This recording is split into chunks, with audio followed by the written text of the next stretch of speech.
أشهد أن لا إله إلا الله وحده لا شريك له وأشهد أن محمدا عبده ورسوله أما بعد فأعوذ بالله من الشيطان الرجيم بسم الله الرحمن الرحيم الحمد لله رب العالمين الرحمن الرحيم مالك يوم الدين إياك نعبد وإياك نستعين اهدنا الصراط المستقيم صراط الذين أنعمت عليهم غير المغضوب عليهم ولا الضالين. زوین د جماعت د افتتاح لپاره راجمع یې. خدای پاک د امریکې جماعت له دا توفیق ورکو چې دا جماعت د جوړ کی او هغه ښار کې د جوړ کی چې جماعت په تاریخ کې یو خاص اهمیت لري. دو ورځې مخکې یو صحافي مانه سوال کړی و چې دا جماعت د دې ځای لپاره دومره اهم ولې دی. جماعتونه حضور فرمایي موږ لپاره هر یو اهم وي. حضور فرمایي ما هغه ته هم دا ویلی وو چې ټول جماعتونه موږ لپاره اهم دي. دا خیال دا و چې صرف د دغه جماعت لپاره په خاص طور دلته راغلی ما ورته چې مخکې هم زه زما د جماعتونو افتتاح لپاره، خو برحال هغه ته ما وویل چې د دغه جومات اهمیت هم شته او هغه دا چې دا په هغه ښار کې جوړ شوی دی د جومات چې د یو داسې تن آباد کړی ښار و چې د اسلام مخالف و او چې کوم خلک تاریخ سره دلچسپي لري هغه به دغه تاریخ نه د خبرېدو کوشش کوي او د دغه تاریخ ښودلو لپاره، چونکې د جومات نه بغیر خو بل څوک د دغه ښار تاریخ نه خبر نه دی، نه ډوی پیژني. نو د یو نمایش اهتمام هم جومات کړی دی چې پکې چې د په دغه تاریخ باندې رڼا پرېوځي چې د جومات په نظر کې چې کوم د دغه ښار اهمیت دی او چې څوک چې دلچسپي لري نو هغوی د دغه نمایش نه تر یو حده فایده هم پورته کولی شي.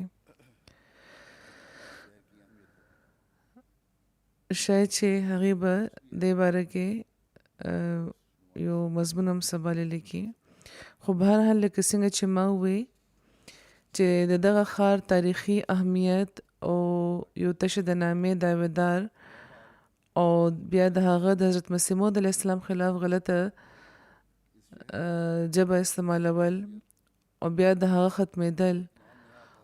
او په دغه ښار کې د جومات قایمېدل،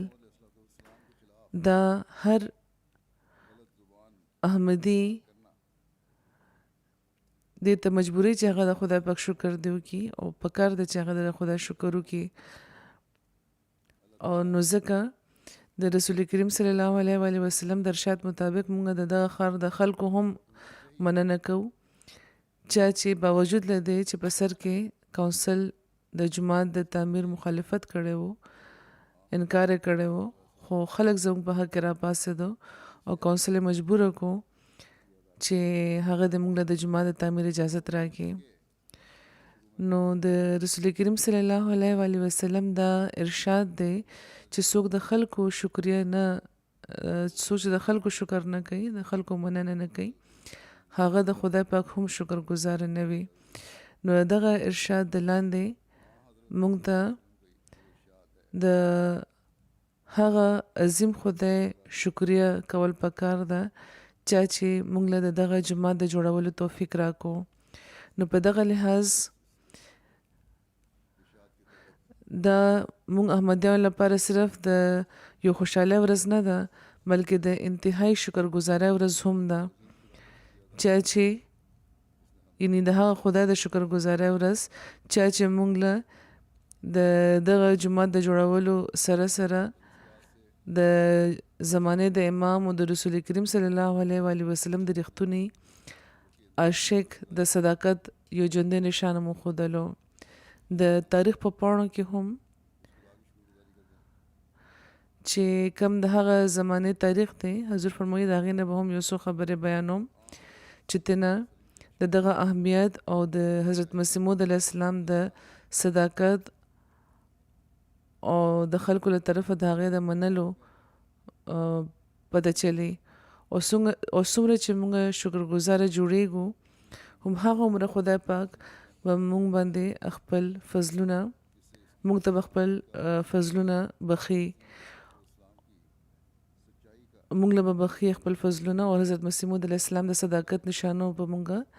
نورم واضح کیږي او زموږ د شکرګزارۍ چې کوم دا حالت دی هغه به موږ د دغه نشانونو د صداقت ګواه جوړوي بېشکه حضرت مسیح موعود علیه السلام سره د خدای پاک لوزونه دي بې شمېره لوزونه دي د جومات د ترقۍ هغه به تاسو ته د جومات ترقۍ ښیي خدای دې وښیي درته او ښی لګیا دی او آینده به هم ښیي خو دغه ټولو ترقو د کتو او د دې برخه جوړېدو حقداره به موږ هم الی یو چې کله به موږ د خدای پاک شکرګزاره هم یو او د خدای پاک په حکمونو باندې عمل کوونکي یو او دغه حق پوره کوونکي یو بې شمېره لوظونه دي د خدای چې موږ په خپل ژوند کې په پوره کېدو لیدلی دی خدای پاک په خپل وخت د هر لوظ د پوره کېدو نظارې موږ ته ښیي دا د لوظونو د پوره کېدو نظاره نه ده نور څه دي چې نن نه 120 کاله مخکې چې کوم د دروغو دعویدار او د اسلام دشمن د هلاکت پیشګویي حضرت مسیح موعود علیه السلام فرمایلی وه خدای پاک نه په خبرېدو نن هم د هغه په ښار کې چې کوم ښار باره کې د هغه اعلان و چې یو مسلمان هم پکې نشي داخلی دی تر څو چې هغه عیسائی نشي خدای پاک جومات له د جومات جوړولو توفیق ورکو جومات احمدي له د جومات جوړولو توفیق ورکو نو دا دی د خدای پاک کارونه یو اربپتی او دنیاوي جاه و حشمت لرونکي خدای پاک دروغجن کو ختم کو او د پنجاب یو وړوکي شان کلي کې اوسېدونکي خپل فرستاده دعوه چې د اسلام نشاط ثانیه سره شوې وه د دنیا د 220 ملکونو کې د خورېدو سامان هم پیدا کړ خو آیا زموږ کار دلته ختم شي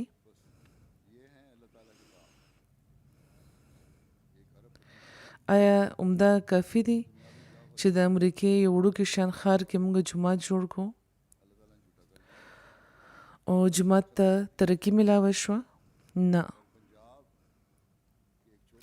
حضرت مسیح موعود علیه السلام لپاره خو خدای پاک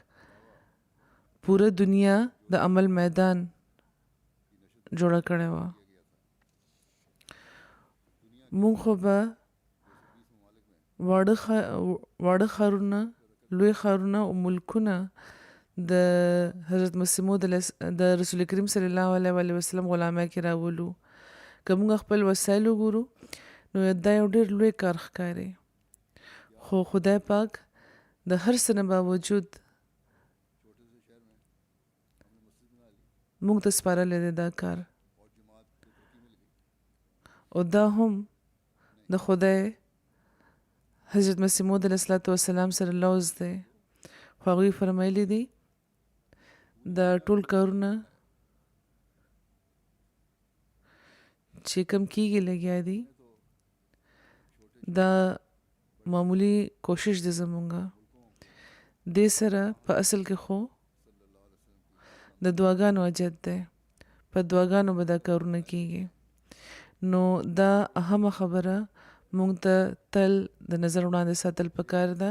چې دعاګانو طرف ته پام پکار دی. او د جماعتونو تعمیر هم دې لپاره کیږي چې په دې کې د عبادت لپاره د خلک راغونډ شي، 15 وخته د خدای پاک مخې ته دی حاضر شي، د جمعې منځونو کې باقاعدګي خپله کی، د دنیا لهو لعب او پکارونو کې خپل عبادتونه هیر نه کی. که مونږ خپل عبادتونه هیر که نو دا جماعتونه جوړول به صرف یو ظاهري ډانچه ودرول وي. دنیا ته مونږ دا وایو چې دلته یو د مسلمانانو جماعت جوړ شو، خو زمونږ عمل د خدای پاک په نظر کې د دې قابل به نه وي چې دغه جماعت د برکتونو نه فیض پورته کو.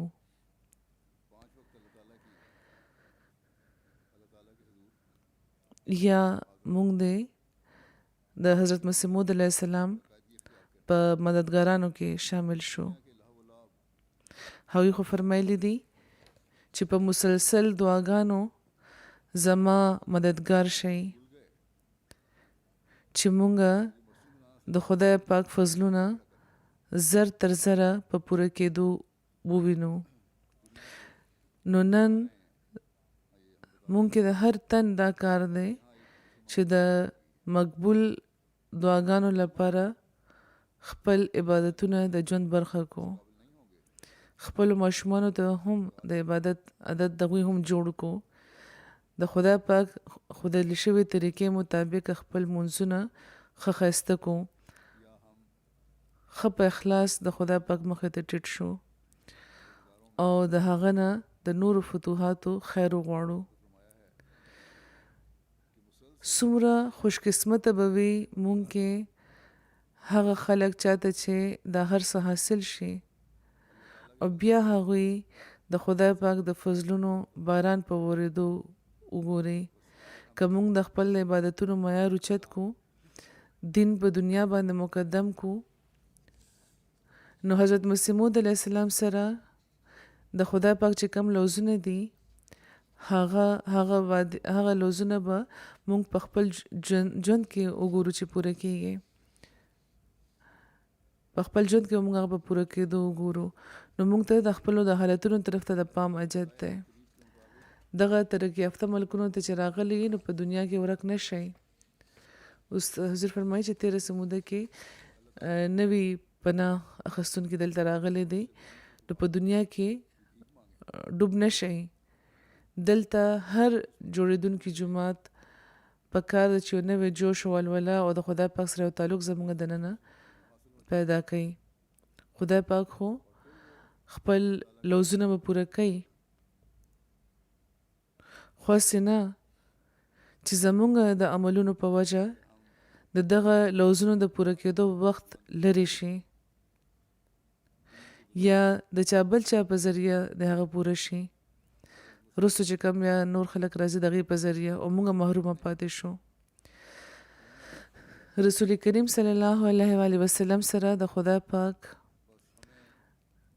لوز و د اسلام د فتح او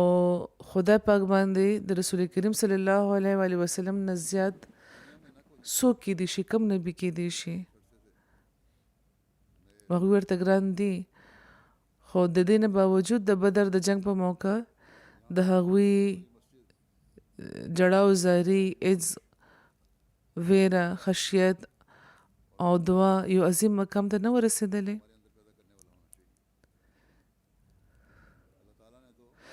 دومره زیاته د هغوی جړا او زاری وه چې د هغوی صادر بار بار د هغوی د اوږې نه غورځېدو. او بیا چې کله حضرت ابوبکر صدیق رضی الله تعالی عنه ورته عرض وکړو چې یا رسول الله چې د خدای پاک لوز دی د فتح او د نصرت، نو بیا دومره د ناقلاره اظهار تاسو ولې فرمایي؟ نو رسول کریم صلی الله علیه وسلم ورته فرمایلو چې خدای پاک بې نیازه دی، په فتوحاتو کې هم پټ شرطونه وي. نو ځکه زما کار دا دی چې ډېر په تضرع د خدای پاک نه د هغه مدد وغواړم او بیا د دشمن د بار بار د حملو په مختلفو موقعو د بار بار حملو او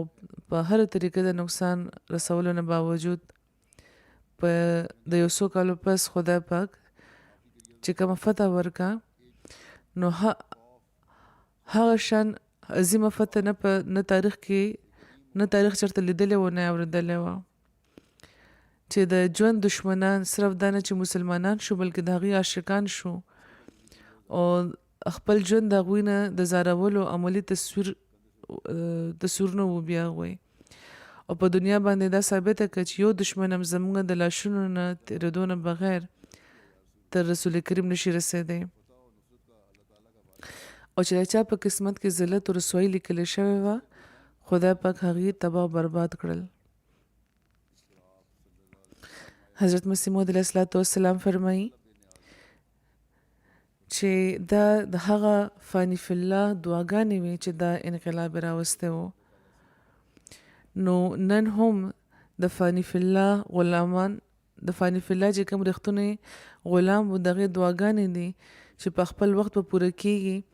او دنیا به د رسول کریم صلی الله علیه وسلم د قدمونو د لاندې راولي خو حضرت مسیح موعود علیه السلام فرمایي چې تاسو چې ما سره منسوبېږئ نو په خپلو دعاګانو او په خپل عمل زما مدد وکئ نن چې موږ دغه جومات کې ناست یو د دې افتتاح کوو لګیا یو نو د دې نامه هم فتح عظیم جومات ایښودلی شوې ده او دا نامه د حضرت مسیح موعود علیه السلام د الهام او د پیشګویۍ په حواله ایښودلی شوې ده هغوی خدای پاک نه په خبرېدو د دوی د هلاکت پیشګویي فرمایلې وه او هغوی فرمایلی وو دا نشان چې پکې به فتح عظیم وي دا به ډېر زر ظاهریږي او دنیا بیا وکته چې 15 ورځو دننه خدای پاک هغه ووجلو او ډېر په ذلت یې وجلی و د هغې نه مخکې خدای پاک هغه سره څه سلوک کړی و هغه یو بیل تفصیل دی بهرحال د هغه د هلاکت نشان باره کې د خدای پاک نه په خبرېدو هغوی دا فتح عظیم ګرځولی و او نن د هغې دا یو بل قدم دی چې په دغه ښار کې چې کوم موږ دغه جومات افتتاح کوو لګیا یو د حضرت مسیح موعود علیه السلام د الهام یوه برخه مونږ تقریبا 115 کاله مخکې په پوره کېدو لیدلې وه او نن د هغې بل قدم مونږ په پوره کېدو ګورو لګیا یو 115 کاله مخکې د هغه وخت چې کوم اخبارونه وو دنیاوي اخبارونه هغوی د حضرت مسیح موعود علیه السلام چیلنج له په خپلو اخبارونو کې ځای ورکړی و او بیا د دوی د هلاکت خبرې هم ورکړی و نو دا د خدای پاک نشان و چې دنیا منلی و د یو اخبار د یوې برخې څه برخې دلته به زه ذکر وکړم زیات خو نشي کېدی د 23 جون کال 1900 د سنډے هیرالډ بوسټن هغه د حضرت مسیح موعود علیه السلام تعارف لیکلو بیا د هغې دعوا او بیا چیلنج لیکلی و بیا د دوی په حواله لیکلی دی د هغه باره کې حضور فرمایي چې د هغه اخبار څه الفاظ به زه وړاندې کړم د اخبار وی سرخی دا ورکړې وه چې عظیم دی مرزا غلام احمد چې مسیح دی چا چې د ډوی د عبرتناک انجام خبر ورکړی و او اوس هغه د طاعون د سیلاب او د زلزلې پیشګویي کوي لګیا دی اخبار وایي چې د اګست 3 ورځې تېرې شوې وې چې د قادیان هندوستان مرزا غلام احمد د الکسندر ډوی چې ایلیا ثانی بللی کېدو د هغه د مرګ خبر ورکړی و چې په 13 مارچ کې پوره شو بیا لیکي بیا وایي چې دا هندوستانی د دنیا په مشرقي علاقو کې د ډېرو کلونو راسې شهرت لري د ده دعوه دا ده چې په آخري زمانه کې به کم رښتونی مسیح راتلو هغه هم زه یم او خدای پاک هغه له عزت ورکړی دی په امریکا کې په لومړي ځل د ده ذکر په کال 1903 کې شوی و چې کله ایلیا سوم سره د ده تنازع مخې ته راغلی وه د ډوي د وفات نه پس ته هندوستاني نبی د شهرت بلندۍ ته ورسېدو ځکه چې هغه د ډوي د وفات باره کې ویلي وو او هغه یعنی ډوي د مرزا صاحب په ژوند کې به ډېر په تکلیف او په غم مري. بیا لیکي چې د مسیح اسلام له طرفه لیکلي چې که دا تن ډوي که زما د موبایلې درخواست قبول کی زما مخې ته ودرېږي نو زما په مخ کې به ډېر زر په حسرت او په غم د دنیا فاني پرېږدي او بیا وی چې که ډوي د دغه مقابلې نه وتښتېدو د حضرت مسیح اسلام له طرفه لیکي چې ګورې زه نن د امریکې او د یورپ ټول خلک په دغه خبره ګواه کوم چې دا طریقه به هم د هغه شکست ګڼل کېږي او په دغه صورت کې به پکار چې ولس دا یقین وکړي چې د الیاس جوړېدو چې کومه ټوله د هغه دعوه د هغه صرف د ژبې مکر و فریب او داسې هغه د هغه مرګ نه تښتېدل غواړي خو په حقیقت کې داسې درنې مقابلې نه ګریز کول همدام یو مرګ دی. نو یقینا دا په دې پوه شي چې د ده په صحون باندې ډېر زر یو آفت راتلونکی دی ځکه چې په دواړو صورتونو کې به په یو په ذریعه به ضرور په هغه راځي. نو زه په دا مضمون په دغه دعا ختموم چې قادر او کامل خدای چې همیشه په نبیانو ظاهرېږي به دا فیصله ضرور کا او د پیګټ او د ډوي د روح په خلکو ښکاره که ځکه چې په دغه زمانه کې ستا عجز بندگان د خپل پشان د انسان په پرستش کې گرفتار دي او تانه ډېر لرې شوي دي. بیا اخبار لیکي چې په سر کې ډوي د مشرق بعید له طرفه دغه چیلنج باندې توجه نه ورکړې خو په 28 ستمبر کال 1903 هغه په خپل ځوان سټي پبلیکیشن کې دا ویلي چې ځینې خلک ماته وایي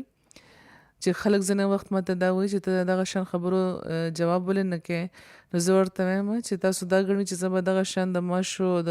موچو جواب ماته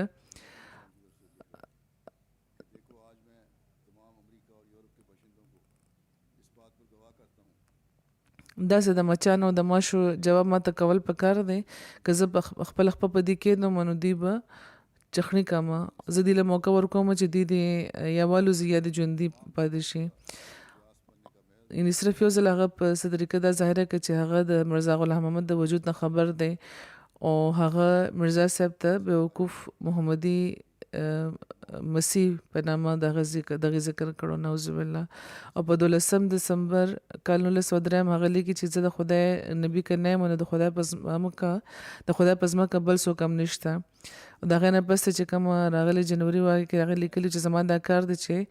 خلک د مشرق مغرب شمال او جنوب نه بهر روباسم او هغوی په دغه او په نورو صهیوني ښارونو کې آباد کړم تر هغه وخت تر څو چې مسلمانانو خاتمه ونشي. خدای دې موږ دغه وخت وښیي دا هغه لیکلي وو خو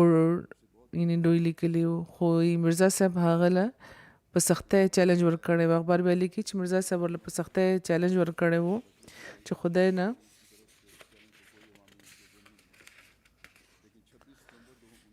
خدای ته دعا وکړه چې ممکن چې څوک دروغجن هغه د مخکې مړ شي او دوی په دغه حال کې مړ شو چې د هغه ملګرو هم هغه پرېښودو او قسمت خراب شو. فالجو په جنون په شان د امراضو کې مبتلا شو او عبرتناکه مرګ و او هغه او دې سره صهیون ښار هم اندروني اختلافاتو په وجه تباه او برباد شو. مرزا صاحب مخې ته راغلو هغوی ډېر په واضح طور بیان کړ چې هغوی هغه چیلنج او پیشګویي وګټله او هر چې کوم د صداقت طالب دی هغې له هغې د صداقت د قبلولو بلنه ورکوي لکه څنګه چې هغې اعلان کړی دی. او دغه آفت چې د دې چې کوم امریکي مخالف باندې راغلی دی هغه د خدای انتقام سره د خدای د انصاف د دلیل په تور وړاندې کوي لکه څنګه چې یو پیرو د هغوی بیانوي یو احمدي چې د دشمن په مرګ باندې خوشحالي نه ده پکاره. مونږ د دوی د ژوند چې کوم مخصوص حالات دي وی چې موږ ته دا نه د پکار دغه د مخصوص حالاتو طرف ته اشاره وکړو دغه شان سيزونه زموږ د دماغونو نه ډېر لري دي او موږ دغه حقایق د خپل د مقصد او د نور صداقت د اظهار لپاره چاپ کوو او په دې کې شک نشته چې د اسلام مقدس مذهب د مړو د بده تعلیم نه ورکوي چې د مړو دی بدی بیان کړی شي خو دې مطلب دا نه دی چې حقایق هم د هغه وخت پټ کړی شي چې کله د غي ظاهرول د معاشره په حق کې او د انسانیت او د صداقت او د خدای له خاطر وي بیا لیکي په دغه حواله د احمدي په حواله چې په دوی باندې مصیبتونه چې نازل کو خدای او دغه چې کوم به وخت مرګ او غم او عذاب چې په نازل کړو نو خدا خپل فیصله د ساورولې د لکه څنګه چې هغه خپل رسول ته دغه واقع د کېدونه درې څلور کاله مخکې ویلی وو دا د اخبار نمونه ده چې کومه هغه وړاندې کړې وه یقینا دا فتوا او د حضرت مسیح موعود علیه السلام د صداقت دلیل مو او دی خو لکه څنګه چې حضور فرمایي ما وې چې د هغې مشن خو ډېر لوی دی ډېر وسیع دی او دا په یو محاذ د یو ځای د فتح ذکر دی زموږ حقیقي خوشحالي خو به هغه وخت چې کله موږ ټوله دنیا د رسول کریم صلی الله علیه وسلم د قدمونو لاندې راولو نو دې لپاره موږ ته به اوس دغه جومات د جوړولو سره د تبلیغ د نوې لارو د لټون ضرورت وي چې موږ د مسیح محمدي دلیلونه دنیا مخې ته وړاندې کوو او مخکې نه زیات خپل عملی او روحاني حالت موږ ته بهتره کول پکار دی لکه څنګه چې حضور فرمایي ما ووې چې اصل عظیمه فتح خو د مکې فتح وه آیا د مکې د فتح نه پس رسول کریم صلی الله علیه وسلم او خلفای راشدین یا وروسته چې کوم بیا مسلمانان راغلي وو هغوی د تبلیغ کار ختم کړی وو آیا د اسلام پیغام د دنیا ګوټ ته د رسولو ښه پوره کوشش هغوی نه کړی په جنګونو یې علاقې نه فتح کړی او جنګونه هم شوي وو خو دې لپاره نو چې دین دې خور شي بلکې زړونه هغوی ګټلي وو چې په قربانۍ کوونکي خلک په لوی شمیر کې اسلام کې شامل شوي وو نو د حضرت مسیح موعود علیه السلام په ذریعه حاصلېدونکې فتح د مستقل تبلیغ او د دعاګانو په ذریعه د دایمي کولو ضرورت دی حضرت مسیح موعود علیه السلام د منونکو شمیر هغه اخرونو کې کېږي چې اولینو سره ملاو شوي دي نو آیا اولینو تبلیغ ودرولې وو خپل روحاني او د اخلاقی حالتونو کې چې کومه بهتري هغه ودرولې وه د عبادتونو معیارونه کم کړي وو تر څو چې دا څیزونه وو مسلمانانو کې اسلام ترقي کوله او په مسلمانانو باندې زوال هغه وخت راتل شروع شو چې کله دنیا په دې غالبه شوه او د تقوا معیارونه پرېوتل شروع شو د عبادتونو طرف ته توجه کمیدل شروع شو خو چونکې دا هم خدای پاک سره د رسول کریم سره د خدای پاک لوز وو چې تر قیامت به دغه دین قائم ساتي او تمکنت به ورله ورکوي نو ځکه په آخري زمانه کې به مسیح موعود او مهدي موعود رالیږي او بیا مسیح موعود رالیږلو او هغې دنیا له د خپل د بعثت خبر ورکو او باوجود له دې چې وسایل نه لرل خو یورپ او امریکا او د دنیا ډیرو ملکونو ته د هغوی پیغام ورسېدو او د ډوی په حواله موږ ګورو لګیایو چې په کم شان دا رسېدلی وه د مسیح موعود علیه السلام په ذریعه خدای پاک چې د اسلام د نشاط ثانیه کم تخم کرلی وو هغه په ډېر شان په دنیا کې وده کوي او خورېږي لګیا دی خدای پاک هغې سره بے شمېره لفظونه فرمایلی وو ورته الهامن فرمایلی وو چې خدا ایسا نہیں جو تجھے چھوڑ دے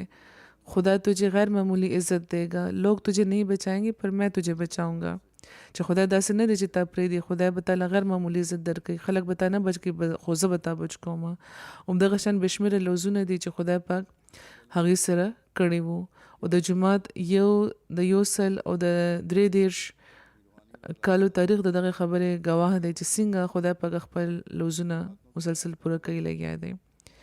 نن چې کوم د جومات د دنیا په 220 ملکونو کې خور شوی دی نو دا د خدای کار دی چې هغه دغه پیغام د خورولو سامان جوړ کړی دی. او نن دنیا حضرت مرزا غلام احمد قادیانی د مسیح موعود او د مهدي موعود په تور پیژني. هغوی هر مخالف مقابله ته بللی وو او هغه مخالفانو سره د تیښتې نه بغیر بله څه لاره پاتې نه وه او خدای پاک هغوی تباه او برباد کړل. او د نبیانو پر جماعتونو هم مخالفتونه دغې کېږي، خو دشمن چې څه غواړي هغه ورته نه ترلاسه کېږي. عمده جماعت احمدیه سره کېږي لګیا دی. د پوره وسایلو سره او طاقتونو سره هغه کم زور دی چې دشمن د جماعت د ختمولو لپاره نه وي لګولی، اوس هم لګیا دی. او د کمزور ایمان خلک په دې باندې تندکه وخوري. خو یو چې ځي نو په زرګاو نور خلک خدای پاک راکي ورکي جماعت له. نو که مونږ د اخلاص دا ولرو، که مونږ دا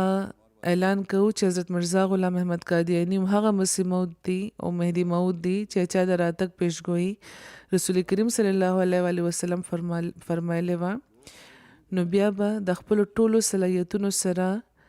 د دغه مسیح او د مهدي مددګار به موږ جوړېږو. هغه نمونه به موږ ښایو چې صحابه ښودلې وه. موږ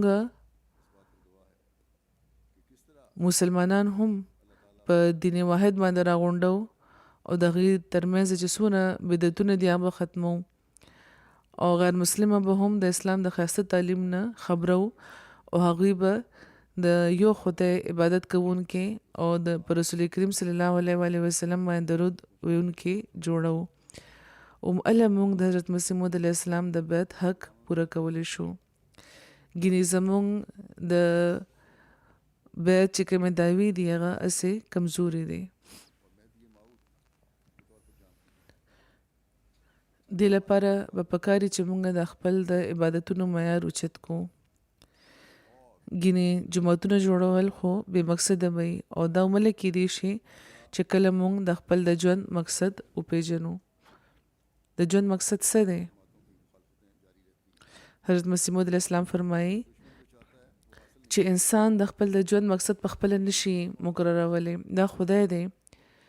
چا چې انسان پیدا کړی دی. او خدای پاک فرمایي چې وما خلقت الجن والانس الا لیعبدون، یعنی ما انسانان او پیریان د عبادت لپاره پیدا کړی دی. حضرت مسیح موعود علیه السلام په بېشمېره مقاماتو د دغه آیت وضاحت فرمایلی دی او په یوه موقع هغوی داسې وضاحت فرمایي، هغوی فرمایي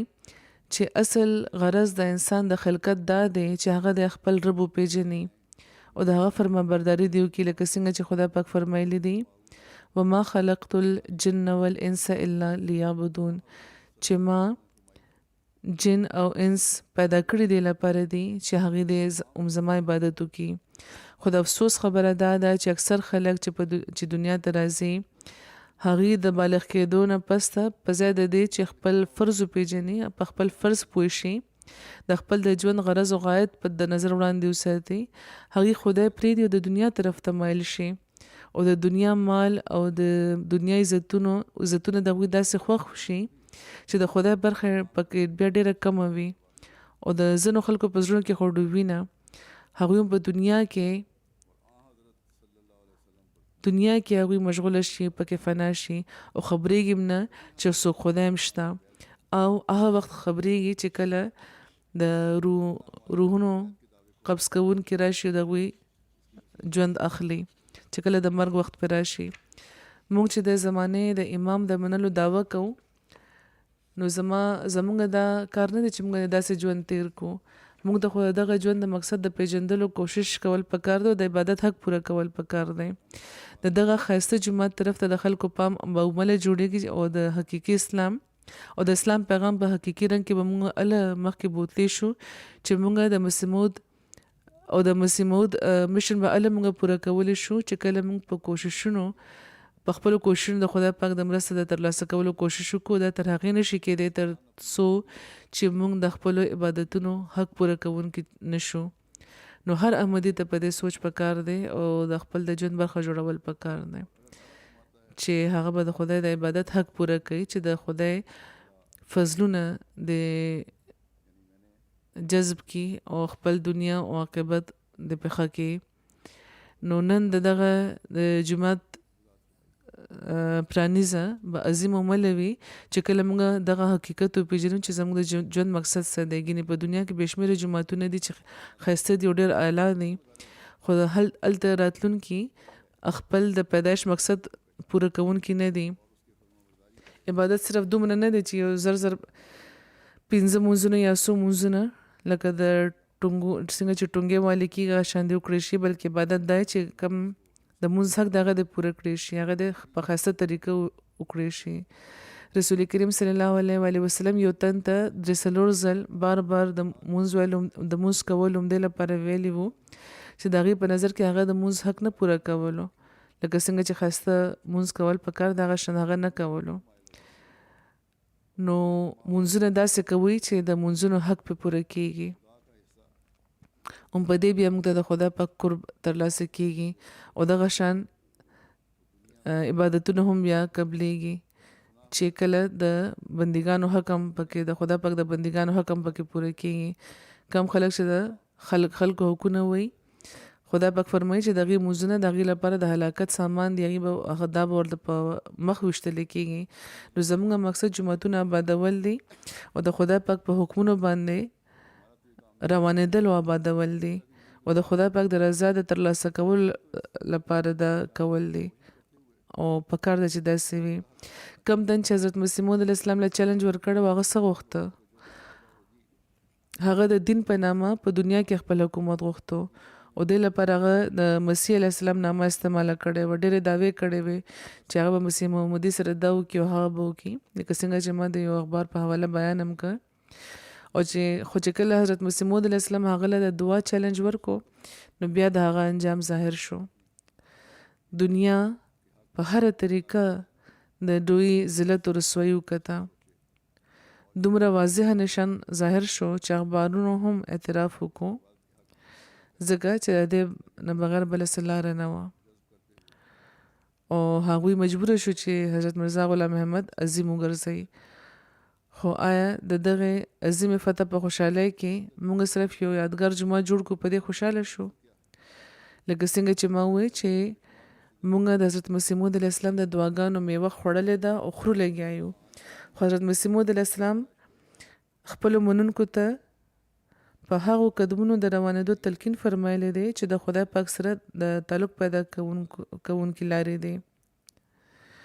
حضرت مسیح موعود علیه السلام چیلنج صرف د دوی د هلاکت لپاره نه ورکړی بلکې د اسلام د عظمت قیام لپاره ورکړی و دنیا د اسلام د جنډې د لاندې د راوستو لپاره ورکړی و دې لپاره ورکړی چې اوس به د مسیح محمدي حکومت په دنیا کې قایمیږي څوک به چې د حضرت محمد رسول الله صلی الله علیه وسلم جنډه به اوچتای او د یو واحد خدای حکومت به په دنیا کې قایمای نو نن دا زموږ کار دی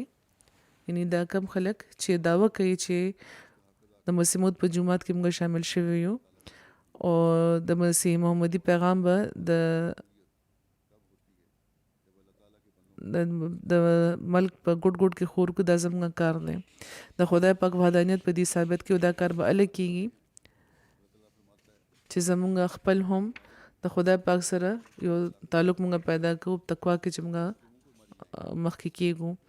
حضرت مسیح موعود علیه السلام فرمایي زمونږ جماعت لپاره په خاص طور د تقوا اجت دی په خاص طور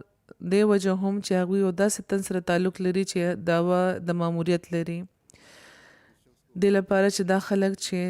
کم قسم بغضونو یا په کینو یا په شرکونو کې مبتلا وو یا څومره د دنیا طرف ته د دوی توجه وه د دغه ټولو آفتونو نه نجات بیا مومي نو دا اندرونی صفایي خپله ډېره ضروري ده چې کله دا اندرونی صفایي کېږي نو تقوا پیدا کېږي او بیا به دنیا ګوري چې یو پسې بل نشان ظاهریږي مسلسل عمده هغه مقام دی چېرته به چې د فتوحاتو نور لارې هم وپرانستلی شي انشاءالله عمده حالت دی چې د فتح عظیم حقیقت به هم بیا موږ ته ښکاره کوي نو یا د مسیح محمدي غلامانو د فتح هر نشان زمونږ د ننه پکار دی چې یو انقلاب پیدا کړي. نو نن دا لوز کوي چې دا ورځ به زمونږ د ننه یو روحاني انقلاب راوستونکې ورځ به وي. زمونږ ماشومانو لپاره زمونږ نسلونو لپاره به هم د روحاني انقلاب د راوستو ورځ وي او پکار ده چې داسې وي. ګینې د دوی په هلاکت یا د دغه ښار د خلکو د دوی د نامې نه د نه خبرېدو په وجه موږ ته څه فایده رسېدی شي. موږ دوی خبر کړي دي نو خبر فایده خو امبال نه وي چې موږ د دغه عظیم فتحې د پیشګویۍ د پوره کېدو په وجه زموږ د ننه هم یو عظیم انقلاب پیدا شي او زموږ د وطن خلک هم او د دنیا هم د حضرت مسیح موعود علیه السلام غلامۍ تراشي او د خدای پاک د وحدانیت قائلان شي دا ټول خلک او دې لپاره د هرې قربانۍ لپاره هم د تیار شي. خدای پاک د موږ له او زموږ نسلونو له دی زموږ نسلونو له دی دغه مقام د ترلاسه کولو توفیق ورکړي. अपना भी खुदा ताला से ताल्लुक़ पैदा करेंगे, तकवा में बढ़ेंगे. हज़रत मसीह मौद अलैहिस्सलाम फरमाते हैं हमारी जमात के लिए ख़ास कर तकवा की ज़रूरत है, ख़ुसूसन इस ख्याल से भी कि वो एक ऐसे शख्स से ताल्लुक़ रखते हैं जिसका दावा मामूरियत का है, ता वो लोग जो खा किसी किस्म के बुग़्ज़ों, कीनों या शिरकों में मुब्तला थे या कैसे ही रूब दुनिया थे, उन तमाम अफाद से निजात पावें. बस अपनी अंदरूनी सफाई भी बहुत ज़रूरी है और जब ये अंदरूनी सफाई होगी तो तकवा पैदा होगा और तो फिर दुनिया देखेगी कि निशानात पर निशानात ज़ाहिर होते चले जाएंगे और यही वो मुकाम है जहाँ फतूहात के मज़ीद रास्ते खुलते चले जाएंगे इंशाअल्लाह. और यही वो हालत है फ़तेह अज़ीम की है, हकीकत को भी हम देखेंगे. बस ए मसीह मोहम्मदी के ग़ुलामों, हर फतह का निशान हमारे अंदर एक इनकलाब पैदा करने वाला होना चाहिए. बस ये अहद करें कि आज का दिन हमारे अंदर एक रूहानी इनकलाब लाने का दिन होगा. हमारे बच्चों के लिए, हमारी नस्लों के लिए भी रूहानी इनकलाब लाने का दिन होगा और होना चाहिए. वरना حضور فرمایي چې دغه جماعت باره کې دوی تفصیل لیکلی وو خو هغې نه خو به تاسو وروسته خبر شئ او څه خو درته ما ویلی دی. फ़ायदा तो तभी है जब हम इस फ़तेह अज़ीम की पेशगोई के पूरा होने से फ़तेह अज़ीम की पेशगोई के पूरा होने से हमारे अंदर भी एक इनकलाब पैदा हो, एक इनकलाब अज़ीम पैदा हो और हमारे अहले वतन भी और दुनिया भी हज़रत मोहम्मद रसूलुल्लाह सल्लल्लाहु अलैहि वसल्लम की ग़ुलामी का जुआ अपनी गर्दन पर डाल लें, खुदा ताला की वदानियत की कायल हो जाए और इसके लिए हर कुर्बानी करने के लिए तैयार हो जाए. अल्लाह ताला हमें और हमारी नस्लों को ये मुकाम हासिल करने की तौफीक अता फरमाए.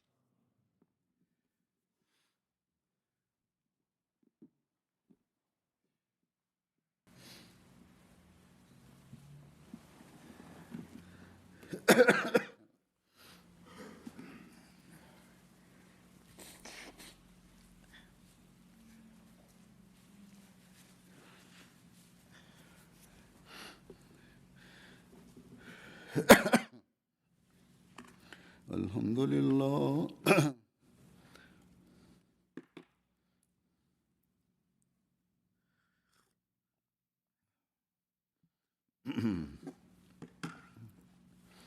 अल्हम्दुलिल्लाह नहमदुहु व नस्तईनुहु व नस्तगफिरुहु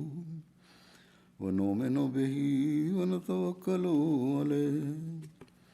व नऊज़ु बिल्लाहि मिन शुरूरि अनफुसिना ومن سيئات أعمالنا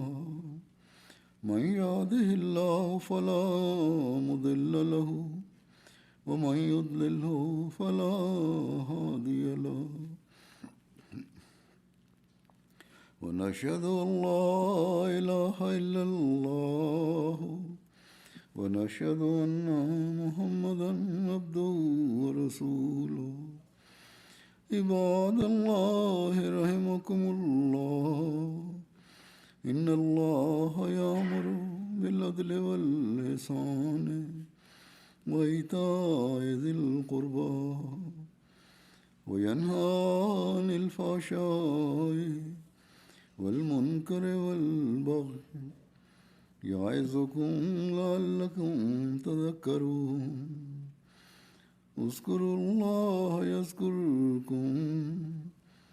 وادعوه يستجب لكم